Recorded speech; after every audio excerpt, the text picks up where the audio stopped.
60 seconds to comply. I think you'd better do what he says, Mr. Kenny. You have 60 seconds to comply. This is minute 48. Part man. Pod machine. Or pod. This minute begins with Morton storming out of the room and ends with Emil saying, "Don't do nothing stupid, man." I think we were talking about this last minute, but yeah, I still love this bit between, especially this moment between Reed and Lewis is just so good. Yeah, I was going to say that it's one of those things that I think I overlooked as a kid. You know, when you're watching a movie as a kid, you just want to see all the cool bits. You're waiting for RoboCop to show up. But now that I am an old, when I watch a movie, it's actually these little moments that really hold my attention or capture my imagination of just the human connection between the characters.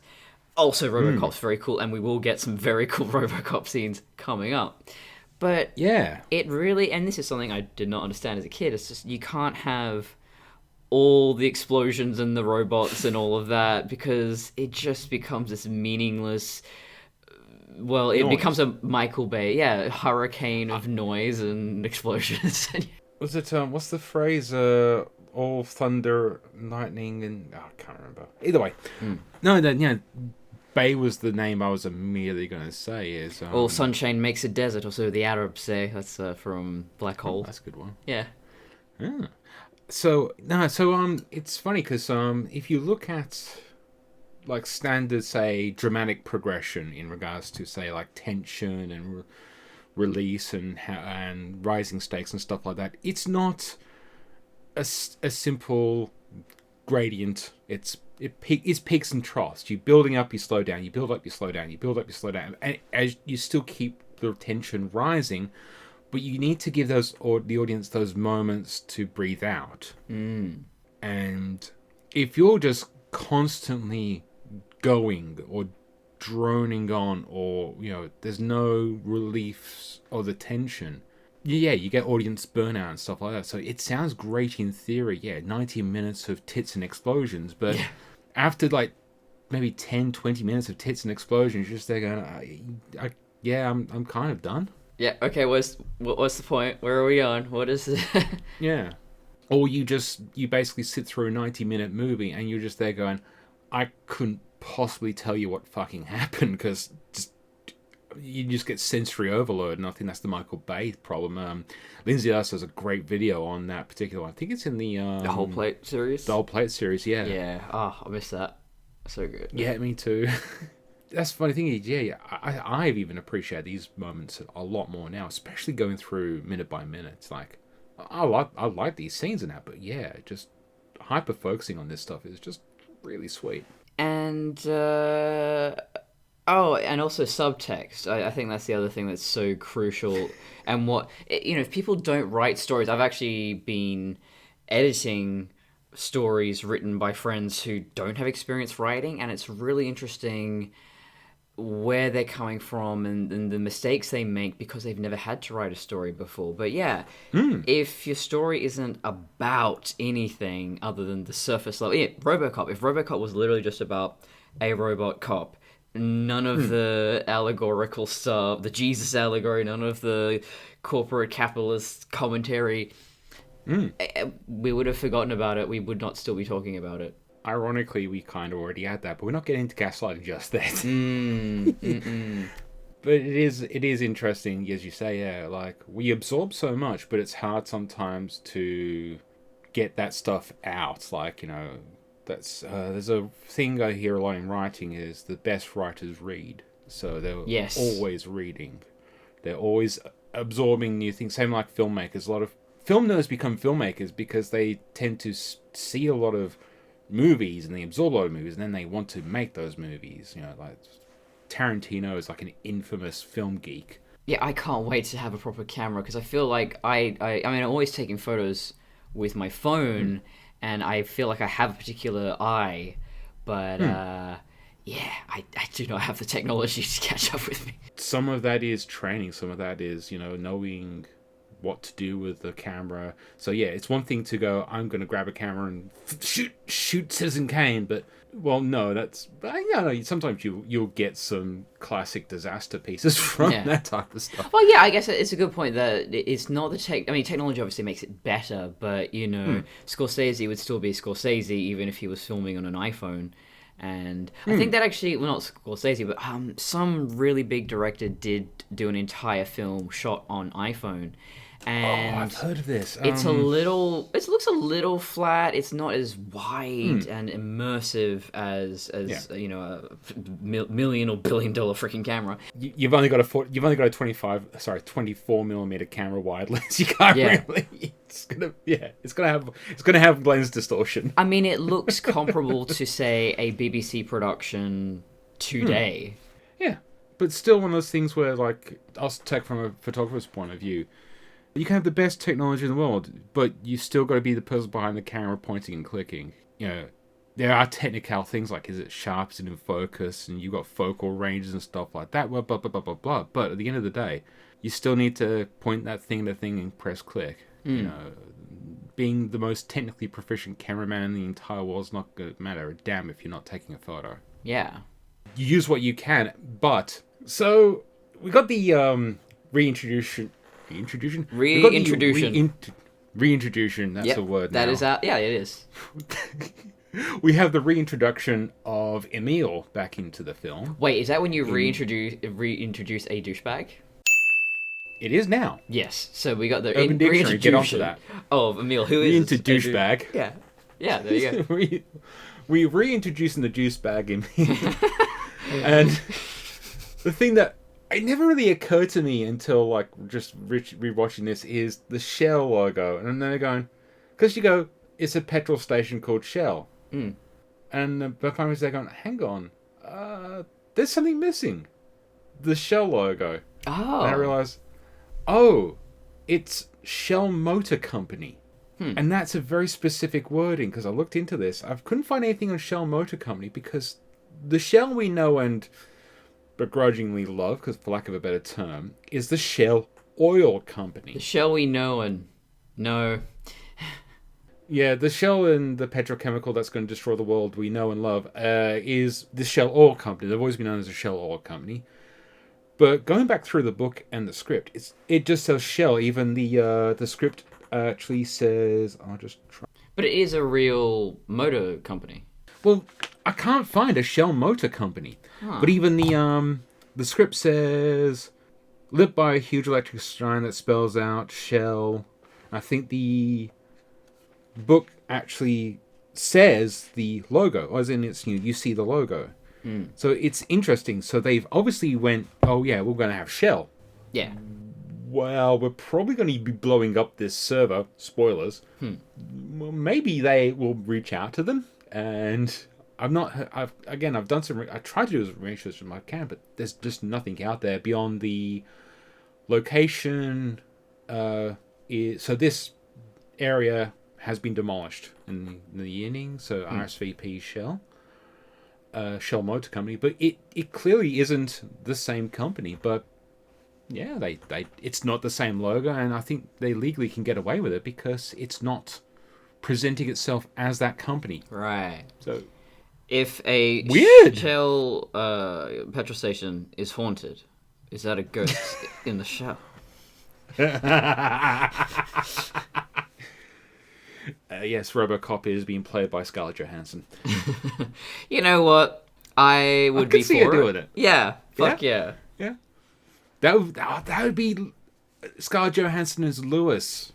I mean, she already has the RoboCop walk down perfectly in Ghost in the Shell.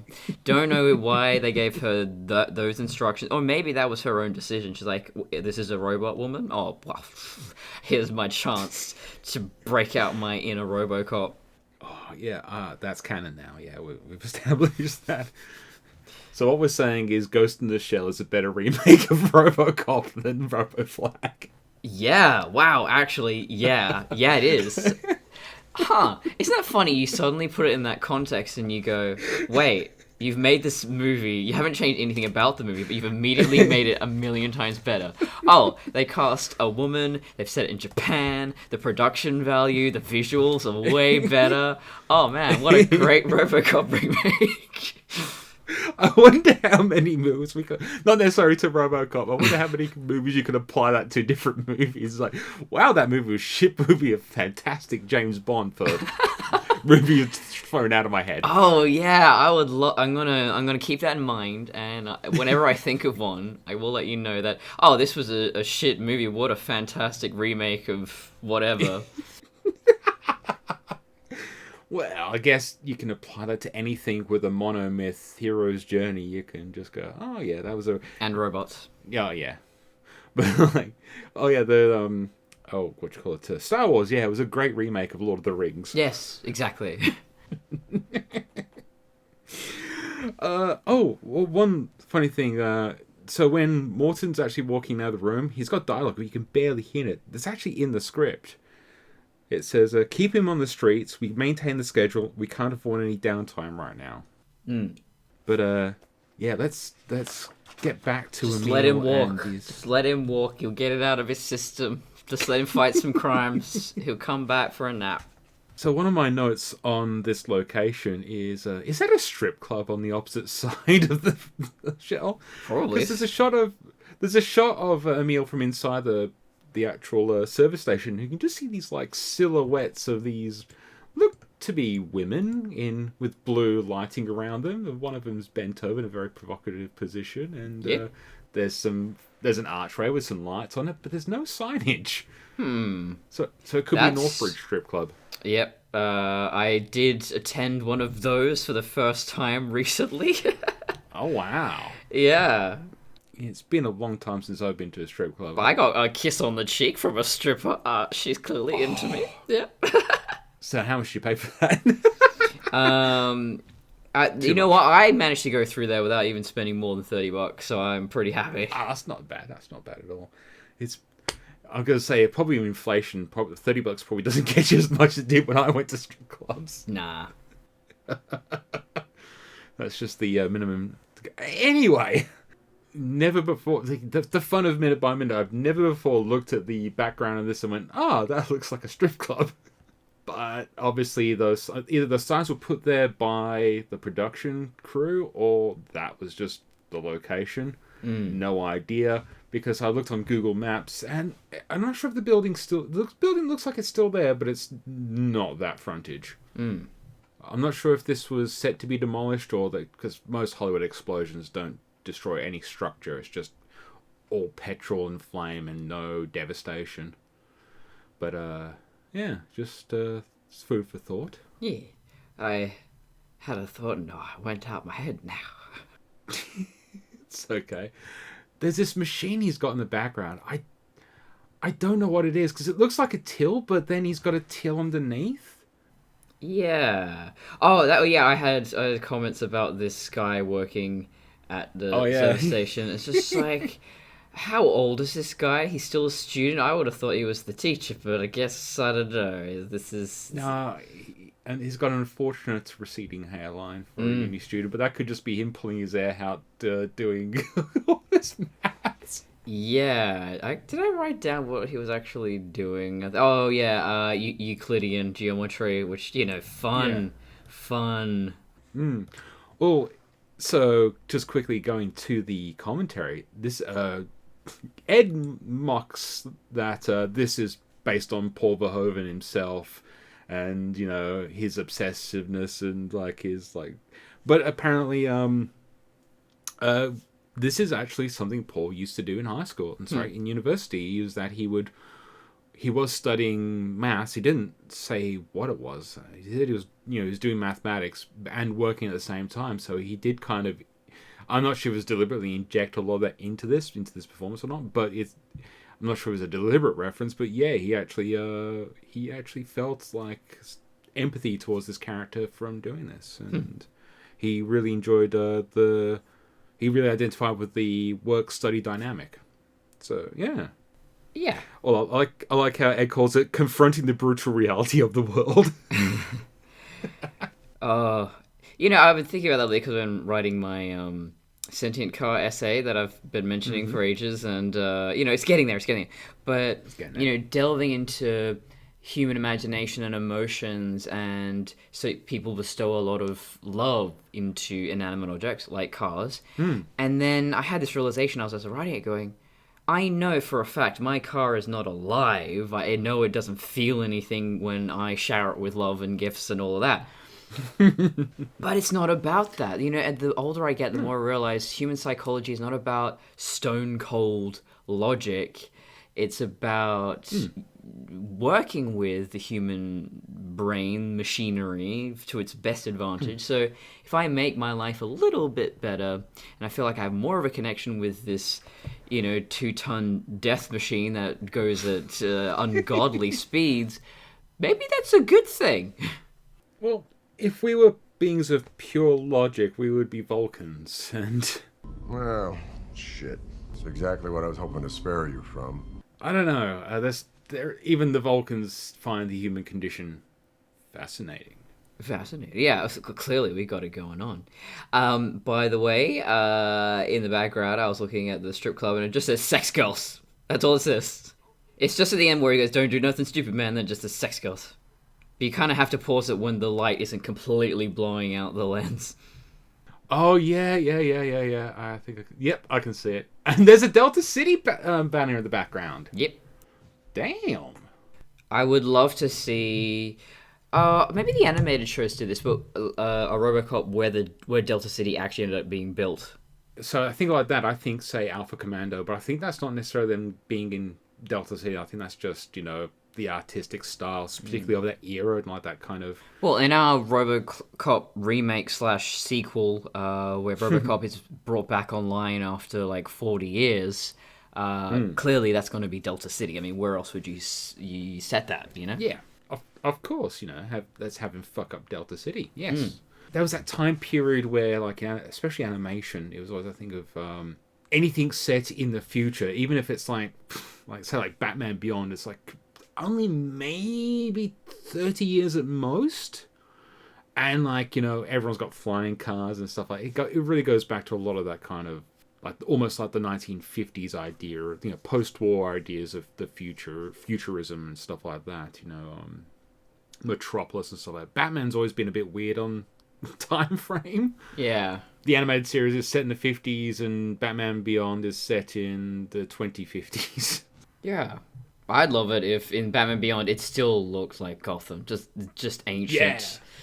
We were robbed of a future city retro bullshit. Yeah, it would have been more like Blade Runner, I'd imagine, where there's all this beautiful old, I think that's sort of Chicago architecture, a little bit of Chinese stuff, and then you just put the neon lights on top. I think that is such a bold aesthetic. I mean, it was mostly invented by Ridley Scott in Blade Runner, which you can hear me talk about on Nexus Minute whenever the hell I release that.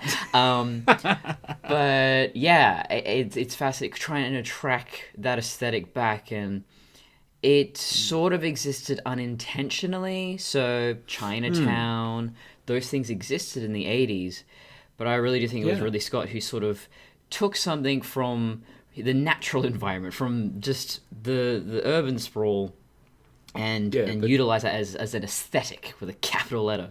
Yeah, it's like Blade Runner's aesthetic is I was going to say capital D default. No, capital D deliberate. Yes. It's one of those things where he's really making a statement about this world, and it's one of those things where it's futuristic, but it's so familial, and it's that thing where you can literally imagine living and breathing in this world. I think that's why, and RoboCop as well, why these science fiction stories are so timeless. We're watching them 40 years later, and they're still as impactful because they're grounded in reality. It's not showing you this Batman Beyond crazy future.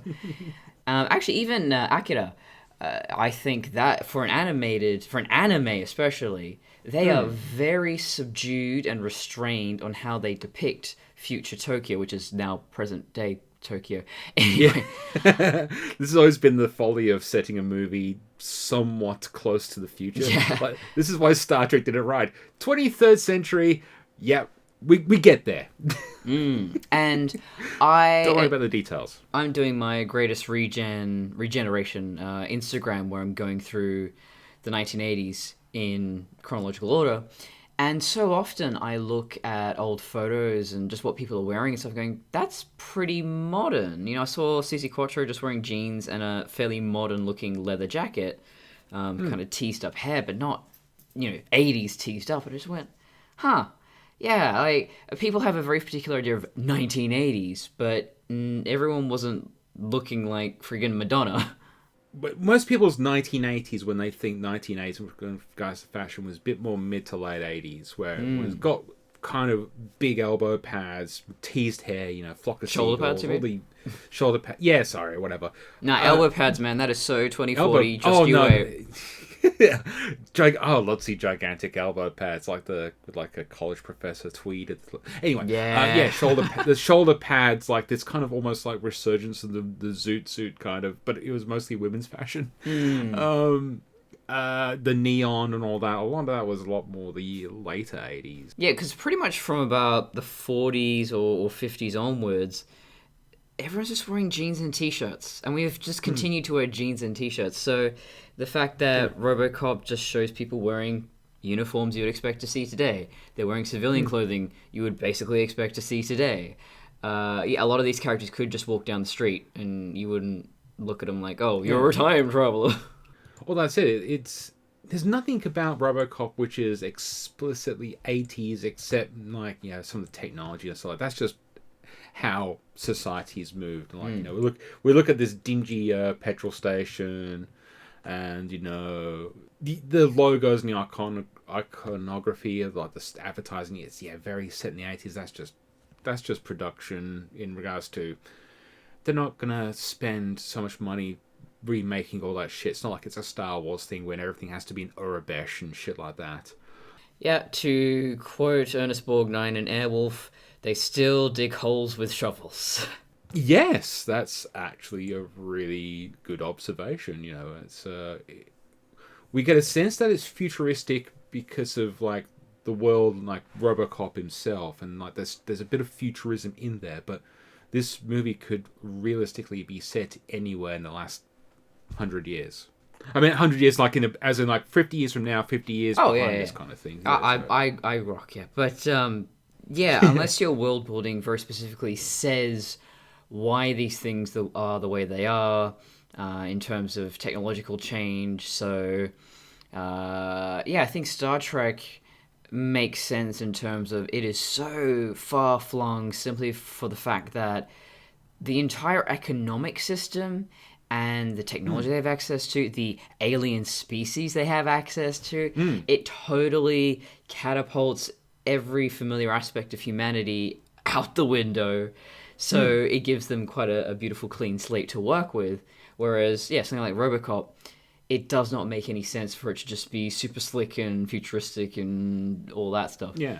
The irony, I think we've brought this up before, but the irony is that this movie has dated better than the remake, which is trying to be futuristic, but doesn't really work because it's almost a little bit too familial to modern day. But it's like modern day, but everyone's got holographic mobile phones, but even the cars don't look different. It is that Apple sort of soullessness, and I think that's the main issue.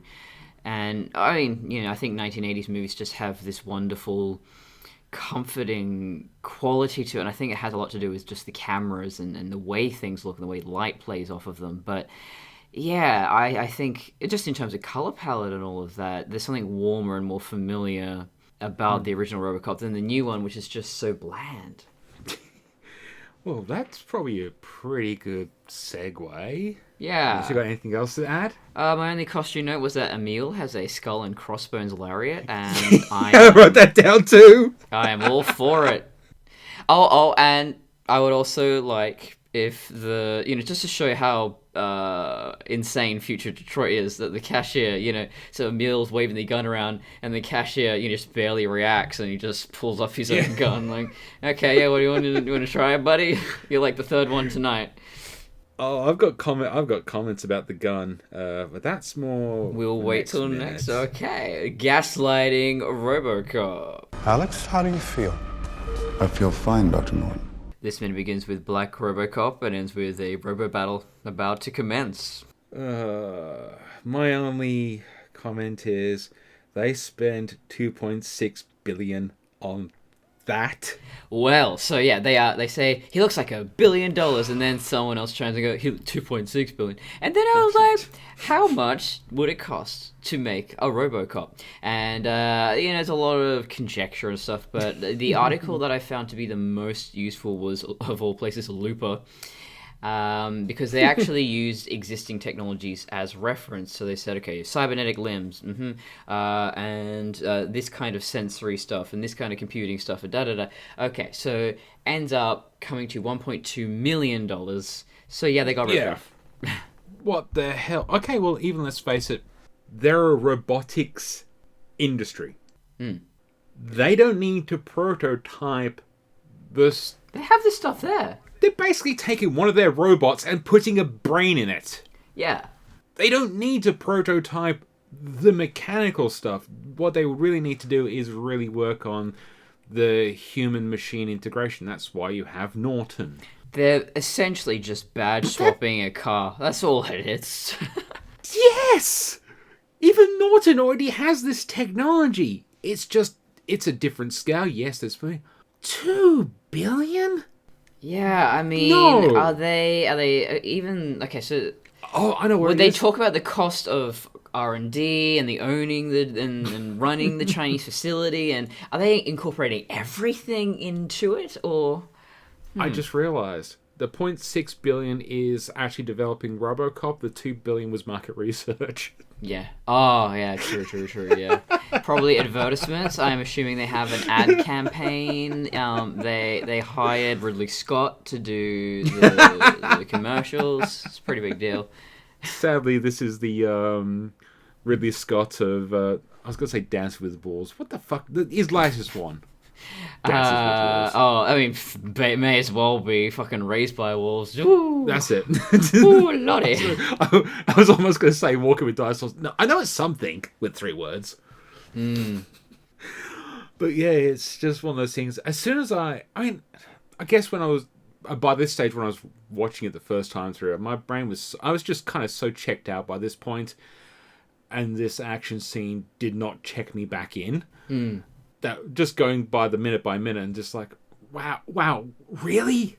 I just, at this point, Wow. I feel like I am editing a high school student's first attempt at an essay or a written fiction, and I just sort of, I take pity. I'm like, oh, bless you, try it. Oh, you think that's character development? Okay. I'll just put some little red lines under there, and all good. Yeah.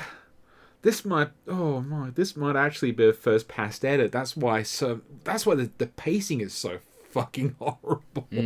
It's not tightly edited. It's fucking Yeah, I don't know if there's some magical solution in the edit. I know some people have a real good eye for editing. Red Letter Media, there's a lot of times they're reviewing some terrible films, and they go, the solution is just in the editing. I mean, it's not going to solve everything, but it's definitely going to fix those pacing issues. It's just the story was presented in the wrong order. Yeah, well, I think there's a lot of moments in this movie that just drag on. And that's definitely something you can do. That's why Drag I say that's on an editing Ball problem. Z. Yeah, it's definitely a lot of balls. Yeah, drag on There- all my there are- balls. Editing can only get you so far. It's Very true. Again, it's that thing where it's a jigsaw puzzle, but if you've been given a jigsaw puzzle and all the pieces are straight edge, like Roboflag, you can't really add the knobbly bits together to make a whole piece. That's a really bad analogy, but I'm working on the fly. Yeah, I get you. Yeah, so it's one of those things where, an editor can only do so much with the footage they presented, but then, say, for example, the director can only do so much with the script they've been presented, and blah, blah, blah. So it's one of those things where it's always a process, but you can just see movies like this where you're going, the script isn't seem to be doing much, the directing's not even punching up what is there, And a lot of the editing is really flat. There's a lot of just things where it's just like, even the coverage or anything is just not doing anything. There's a lot going wrong, but it's not bad enough to be like, it's not bad enough to be entertaining. It's just bland. Drink, for those who are following along with the 60 seconds drinking game, who drink whenever I say the word fucking bland. Do I have any? No, that was basically it. There's nothing in this minute. There really isn't. I mean, Keaton's doing his best. Gary Oldman's in the background and just kind of there because he has to be. Flag. Although I will give him props, I've actually finally seen a Joel Kinnaman role where he actually has a personality. Yeah, I was going to ask, so what's he like in the Suicide Squad? Yeah. Wow, someone actually gave him a character. That's good. Yeah, I mean, I quite liked him as Takeshi Kovacs, yeah, in Altered Carbon, yeah. And when they replaced it, I like Anthony Mackie and all, which went, no, actually, yeah, I got used to Rick Flag. I'm just trying to think of Anthony Mackie doing a Rick Flag impersonation. It's like those moments in with Falcon where he's just like, on the ball, dead straight, no human, no character whatsoever. I'm just imagining that for an entire series. So I think that's just about everything. Yeah, I think that's it. So where can the lovely viewers find you? Find me at traviandesigns.com, Travan, and you can find me under Courtney Colson on YouTube. I couldn't think of a more interesting name than my own name. Makes it easy to find. But I talk about my experience detransitioning. Yeah, unfortunately, I don't use my real name for reasons, not bad reasons, just reasons. But you can find me on Fandom. Witness Protection Program. Yeah, I'm not supposed to advertise that. No, there's actually a more famous Simon Haynes out there, so... Son of a bitch. Bastard! I don't know the guy. I don't know if he's a bastard or not. Anyway, so find me on Fandom Crossings and Helios Photos, YouTubes, Facebooks, just all that type of shit there. But more importantly, you can find us on Spotify, Simplecast, Google, what's the other one? Apple, all your favorite podcasting things. If we're not on one, let us know. We'll try and add it. And also YouTube's. I actually still upload this to YouTube. I don't know why, but go like, share, subscribe, do all those. It ensures that when the apocalypse happens, the last service to go down will be the YouTube one. So we will be around forever. And yes, of course. So we want to have a good testament to our robot overlords that we've been speaking kindly to them all these past 49 minutes. Mm-hmm. Sorry, 48. That was an aberration. No, please don't. No. Anyway, and so until next time, you've got the touch. Da, da, da, da. You've got the RoboCop. Yeah. Da, da. Oh shit, what are we gonna do now?